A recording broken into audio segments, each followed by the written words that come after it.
Hey everyone, welcome to the first tutorial of this section.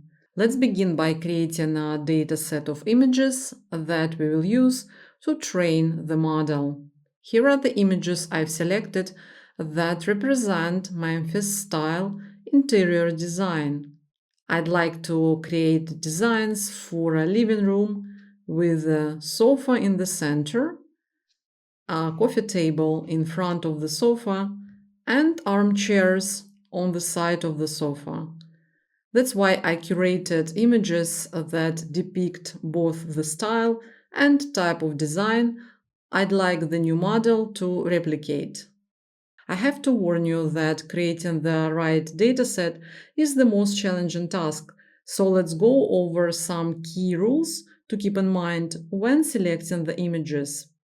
First of all, select high-quality, watermark-free, non-blurry images. I recommend using Adobe Stock for this. You can get a 30-day free trial that gives you access to 10 images, which will be enough to train the model. That's how I curated my dataset. Here is what could happen if you select low-quality images. Here are the images that I downloaded from Pinterest. You can see that even though they depict the Memphis style quite nicely, their quality is not the best, and many of them look blurry.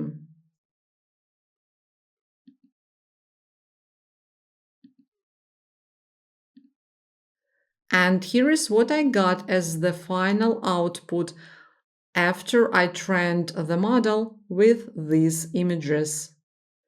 The resulting images are quite blurry, and the details of the geometric patterns on the walls, the shapes of the furniture, and the textures are all indistinct and hazy. That's clearly not the effect I'm aiming for. Okay, now let's move on to the second recommendation for selecting images for your dataset. Aim for consistency in terms of style, format, and aspect ratio, while still introducing variations within these constraints. Finding the right balance between consistency and variation is something you usually achieve through multiple iterations, training the model, checking the output, and then making changes to your dataset before retraining the model. For instance, this image won't work because I'd like to create a design with the sofa as the central object of the image, with the coffee table in the foreground and armchairs on the sides. On the other hand, this image won't work either, since here isn't enough space in front of the sofa, and the objects on the right and left sides of the sofa aren't the ones I'd like to see in my final images. In my dataset, I've tried to collect diverse pictures of my chosen design. For instance, you will see a range of colors and variations of designs for the sofas, coffee tables, and armchairs. As I mentioned earlier, you need to collect images with the same aspect ratio, and if you need to resize your original images, I recommend using Canva, which is available for free. Create a document of your target size. Upload your images.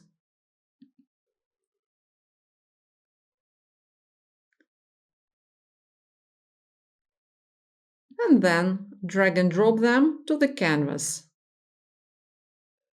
I like this method because it allows you to quickly spot images that won't work well for the model, like in this example. The third recommendation I'd like to cover here regarding image selection is that your dataset should include up to 40 high-quality images. If you include more than that, your trained model might end up recreating the training dataset instead of being able to generate new variations. For this demo, I'm using a small dataset of up to 6 images, and as you can see in the upcoming tutorials, I was able to achieve decent results with this small dataset. Alright, as soon as you have your first set of images ready, go to the Leonardo Training and Dataset module. Here, click on New Dataset. Type in the name and description.